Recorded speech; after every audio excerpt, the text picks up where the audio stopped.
This is the Thoughtful Travel Podcast. I'm your host, Amanda Kendall of the notaballerina.com travel blog. Every episode, I'll share travel tales from several fellow travel lovers, and together we hope to entertain and inspire you, remind you of some of your own great travel experiences, and encourage you to hit the road again soon.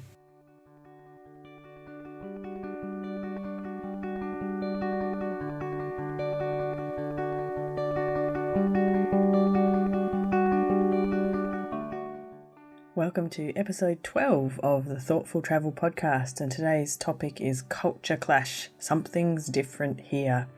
So it's all about cultural differences, and I actually think cultural differences from my country to other places are one of the most interesting parts of travel. And I think coming across and learning to understand cultural differences is what teaches us probably the most, both about the other culture and about our own culture. And we're going to learn a whole lot of cultural differences today. My own quick cultural differences story is kind of a funny one. When I was teaching ESL here in Perth, and I would have classes of students from South America, Asia, Europe, all over, we got talking about all kinds of unusual things. And several times the topic of how Australians wash their dishes came up. My students were often staying in homestays with Australian families, so I think that's how they found out about it. And we'd have heated discussions about how the Australian way of washing dishes is, basically unhygienic.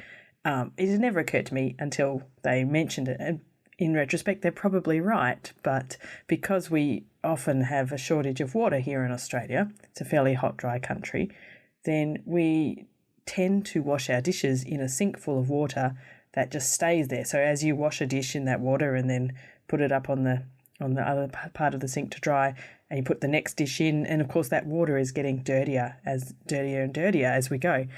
And that's just kind of normal to me, and we wouldn't think to turn on the tap to rinse it off because that would use a lot of water. I was always brought up knowing we had to save water as much as we could, and it's even more important these days.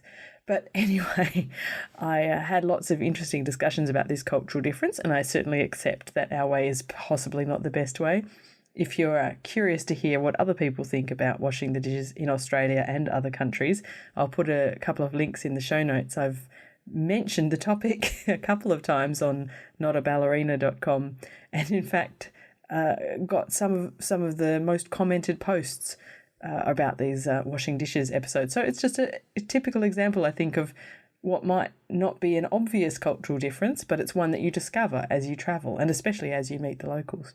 So I've got a few more cultural differences to introduce to you today, or to chat about. Some of them might be something you know about already. And the first one comes from Stephen Henson. You might remember Stephen way back in episode 1. He was first on the Thoughtful Travel Podcast, and he blogs at Journeys with Stephen. He has had a really long association with China and lived there on and off, or spent a lot of time there over the past 2 decades, I think. At least he has a huge amount of experience in China. And he has an interesting story to tell about just one of the many cultural differences he discovered in China. China is going through such a transformation. In a 10-year period, 300 million people are moving from a rural environment to an urban environment. That's the greatest mass migration of people in the history of the world in that short a period of time. So the whole society is just changing incredibly rapidly. They once were a communist nation, and now everyone would admit that they really are capitalism on steroids. And as a result of that, people understand that some people can get rich, and that's a good thing, and everybody aspires to be one of those people. Luxury is very much a part of what people aspire to, much more so than in my travels anywhere else, from what I can tell. So that appearance of luxury, very important to people. So, and yet they come from this background of not having money and sort of privately and secretly money is just like very important to them in terms of being frugal and that sort of thing. So I tell a story. Friend of mine were just out walking around, and she sees a Haagen-Dazs ice cream store. Are you familiar with Haagen-Dazs? I'm afraid I am. My stomach loves Haagen-Dazs. Okay. Well, they've positioned themselves very well in China as a luxury brand. So they have big stores in the finest shopping malls. And so she sees a store and says, hey, can we go have some Haagen-Dazs ice cream? I said, okay. So she quickly gets a table by the window, so because then everyone can see that you can afford to go into Haagen-Dazs and eat there. And I get us each a scoop of ice cream at, I'll talk in U.S. terms here, $5 a scoop. I guess that's pretty pricey for China. Especially, yes, for China. And fits in with the rest of my story. So we eat the Haagen-Dazs, and then we're later on walking around, and we stop at a Walmart because she needs to buy some groceries, and we're walking through the frozen food section, and I said, hey, look at this, the ice cream. I said, you could have gotten an entire liter of ice cream here at Walmart for $5. And she turned to me and said, oh, way too much money. I would never spend $5 for ice cream. Not in Walmart, but to be able to be sitting in the front of Haagen-Dazs in the window, that's worth $5. Yeah, it's not even, I don't even think she thought of it as ice cream. She thinks of it as a luxury item and an event, this going to this place and eating there in front of everybody. And that's not ice cream. That's the Haagen-Dazs experience. Yes, it's where she can hopefully be seen and where she can tell her friends that she's been. And wow, yeah. That's amazing, isn't it? Because for me, ice cream's ice cream. That's it. That's all it is. And in Walmart, it's, oh my gosh, $5. Are you crazy? I'm not going to spend that kind of money. Okay. That is a very interesting way to think. It's a great story to illustrate it, though.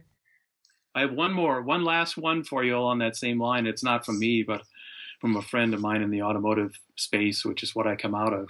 And he tells the story of this woman in Shanghai who, started out poor, but she managed to buy some real estate and then sold that and bought some more and sold and bought and wound up getting to be a multimillionaire in Shanghai with all of her real estate holdings. And so she was going around one day with a person who was basically interviewing her for the day. And the person said, hey, I noticed you don't drive a car. She had a chauffeur. But the person said, if you were to buy a car, what would you buy? And the woman said, well, of course I would buy a Porsche because, that's what I'd have to be seen in. And Porsches, by the way, in China cost more than $100,000. So, ouch. That was her immediate answer. So, an hour later, they're still walking around and they get to this one street corner and there's a guy there selling sweet potatoes. In the wintertime, they have their little barbecues set up and they roast sweet potatoes. And she proceeds to get in this huge argument with this guy, and she's yelling and screaming, and then finally storms away from him. And the person interviewing her said, well, wow, what was that all about? And she said, he had the nerve, I'll talk in U.S. terms, he had the nerve to try to charge me 30 cents for a sweet potato. Everybody knows you don't pay more than 25 cents for sweet potato. Oh, goodness me. But a Porsche at 100,000, that's okay. Absolutely. Wow. So it's all about the image. It's all about the image. And I don't find that that's necessarily our view of luxury in the West so much. I mean, there's a lot of it that's image related, but not quite to that extent. And do you think in China that like a vast majority of people think this way, or is it a certain kind of person, or? I think it's a lot of people. At one point, one of the Chinese leaders said, hey, we're under communism, but it's okay if some people get rich. And boy, that opened the floodgates. I mean, it really just said, to people, hey, I want to be one of those people that gets rich. And like I said, in a very short period of time, a lot of people have gotten rich. And if it's only 1% of the population in China, that's still a big number. I still haven't made it to China, but I know before I go, I will be talking to Stephen again to get a whole lot more tips. He's my go-to China person. Okay, now the next guest today is Adam Beck. So Adam is the founder of the Bilingual Monkeys website. It's a website which helps parents to help their children to become bilingual. So I followed Adam's site for many years in the hope of getting some good tips to help my son pick up his second language, which is German, of course, because his father's from Germany. I have had lots of great tips from Adam, and it still makes it a pretty difficult journey, but just the same, I'm still trying. In any case, in this extract from my chat with Adam, we're talking about cultural differences both in Japan and back in the US where he's from. So he's actually been in Japan perhaps too long, he says, to remember what the cultural differences are between Japan and the rest of the world, even though I think they're quite marked, but he's got so used to them. So instead he has an interesting tale to tell me of the reverse culture shock he experiences when he returns to the United States. Adam, you've been in Japan for 2 decades, so yes, it's that it's a even long sounds time. longer than 20 years. It's okay, it's the same. But that's a long time to be immersed in the Japanese culture. Of course, when I arrived in Japan, so it was in July of 2001, and I remember the day very vividly because I had quite a culture shock. So I'd been very excited about moving to Japan, and I was going to be teaching English, as many of us do. But of course, it was winter here in July, and I arrived on a very humid day in Osaka, and got whisked away into this little suburban apartment. And just left and said, Yes. in 3 days you need to be at this school down the road for training. Right. And we'd flown overnight, so I hadn't had any sleep. Right. It was very hot, and there was no food or anything, and I wandered out trying to find somewhere to buy something to eat, and where I was quite away from the train station, so there weren't many local shops around. Something looked like a grocery store, but it turned out to be a pharmacy. And I wandered there for a while trying to find something that looked edible, but I failed. Which medication should I take today? Well, there was lots of random packets of stuff, and of course I didn't speak any Japanese, let alone read any, so I didn't find any. Eventually, much to my absolute disgust in myself, because this is not me as a traveller, but I ended up at KFC. Okay, yes. And I ordered some chips, and I don't know if they've improved over the years, but at the time they didn't do chips very well in the Japanese KFC. And I went back to my apartment and cried because I thought, oh my goodness, what am I going to do? A couple of days later, I was completely fine, and I never wanted to leave Japan ever again. But I remember that first day. So, did you remember having any kind of culture shock or any kind of things that hit you as unusual when you arrived? Well, you remind me actually now of probably a similar experience, but I did start at a small language school. I was teaching English, right? And here's your apartment, and I had a tiny apartment, and we put a few things in the refrigerator for you. And again, it was hot. I don't remember exactly when I was there, but I just remember it being hot, and I was thirsty. So I opened the refrigerator, and I took out a bottle. It looked like some sort of lemon drink. Uh-oh. And I opened it up, and I took a big guzzle of this, and it was cooking oil. Oh, no. Oh, yuck. Which did not go down very well. Why did they put it in the fridge? How confusing. That is a memorable moment. But I can say at least that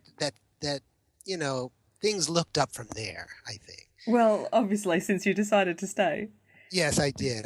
And, 2 decades later, here I am. And, to be honest, because the new customs became over time the new normal.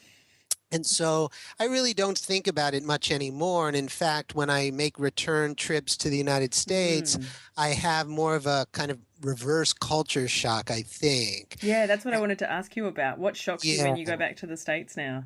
Well, there's just so much of everything, and there's just too much of everything. The portions of the food are enormous, and they've always been bigger than, in Japan. And Japan, the portions are fairly small, probably compared to anywhere, but the portions are just inhuman in the United States. I And agree. no one can eat all that, but you feel like you want to, and it may not even be real food, let's say, but Yes. you want to eat it all because it's tasty. Yeah, and it's wasteful not to. Otherwise, it's going to get thrown away. That's not good either. Yeah, so it's really not real food, and it's not good for you, but it tastes good, and there's so much of it, and so you sit there and you continue to eat it, and there's a price to pay in that, and unfortunately, Americans are paying that price.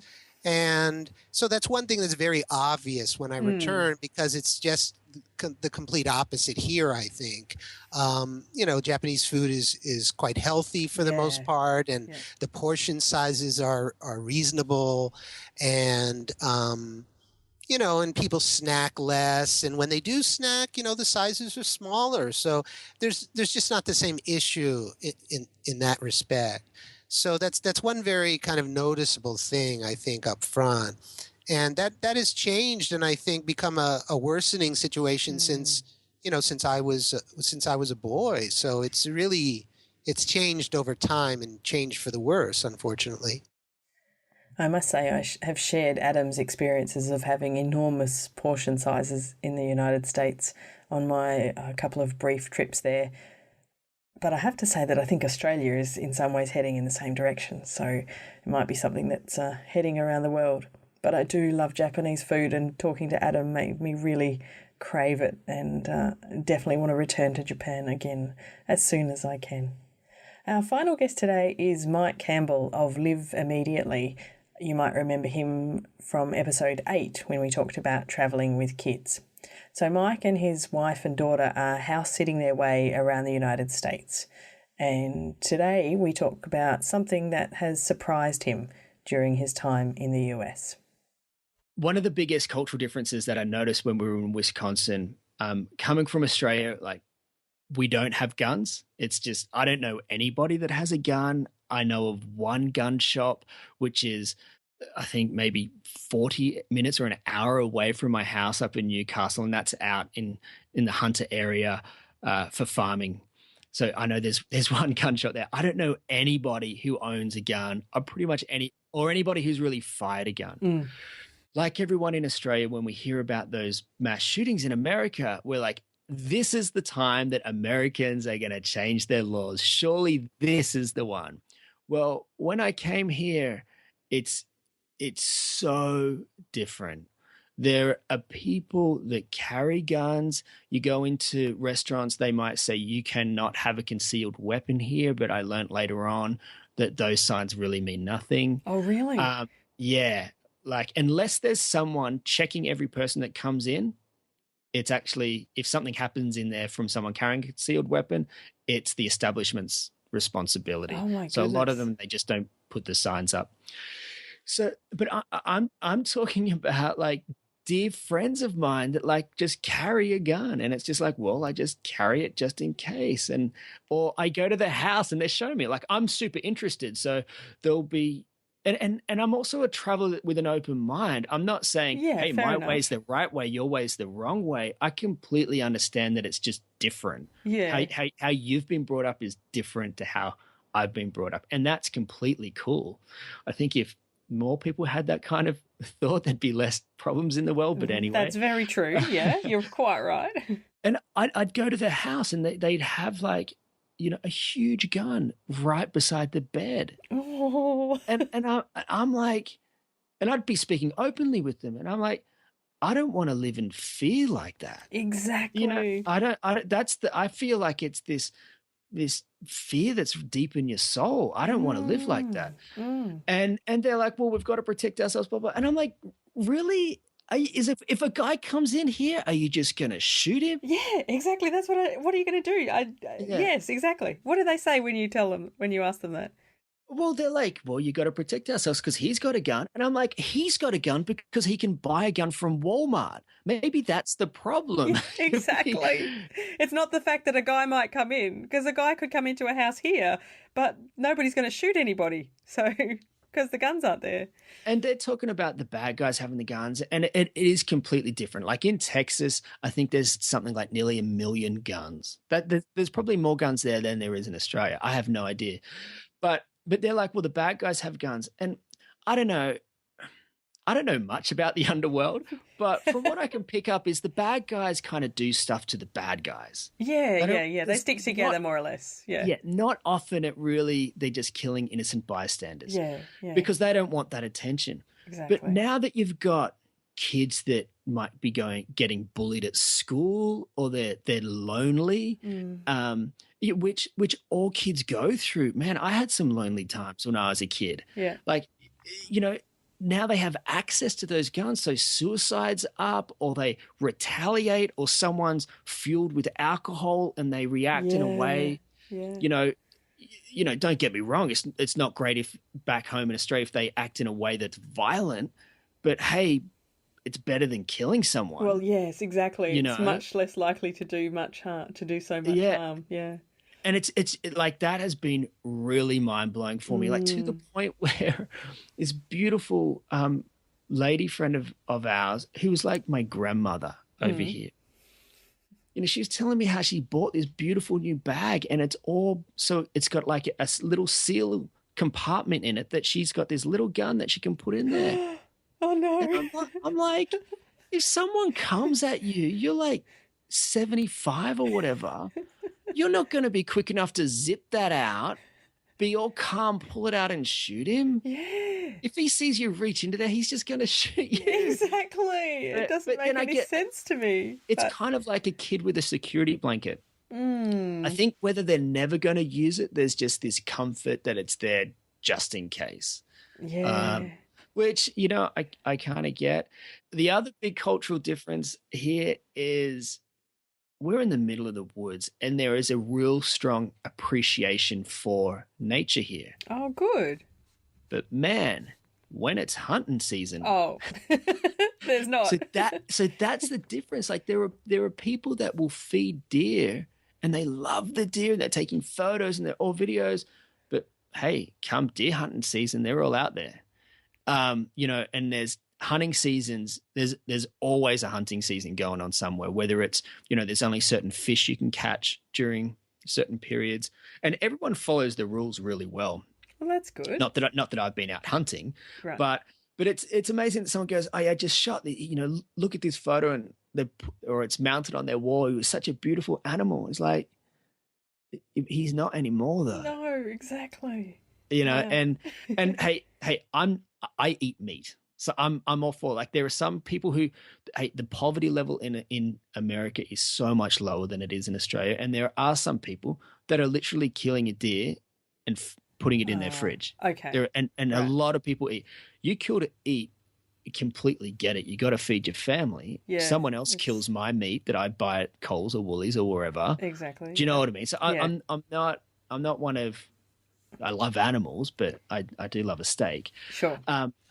But that's really surprising, and that happens at a young age. Again, the kids are getting a gun at 12. Oh no! To go out rifle shooting or whatever.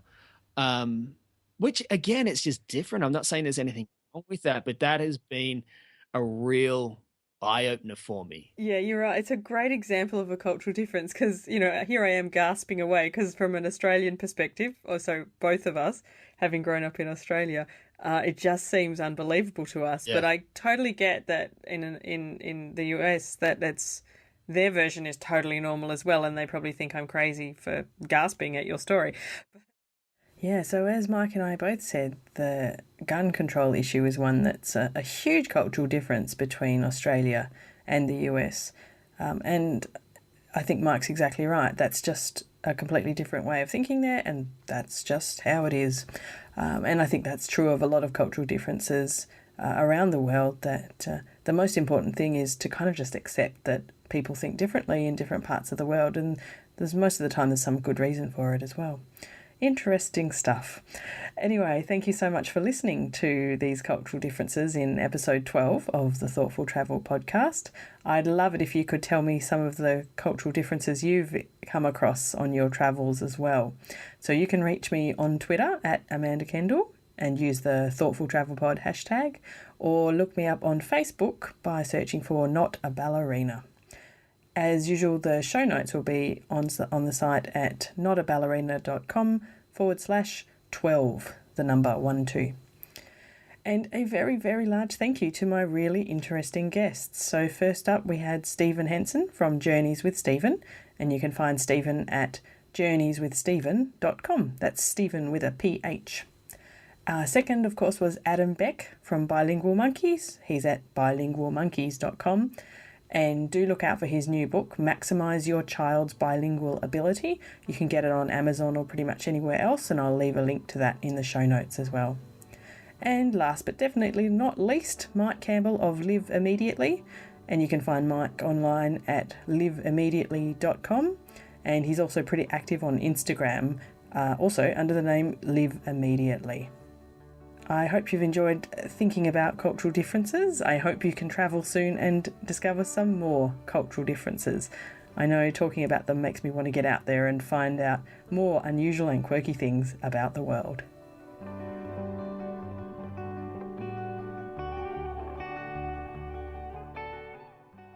This has been another episode of the Thoughtful Travel Podcast. Show notes and other information are at notaballerina.com/podcast. Join me again soon for another chat about why we travel. Bye for now.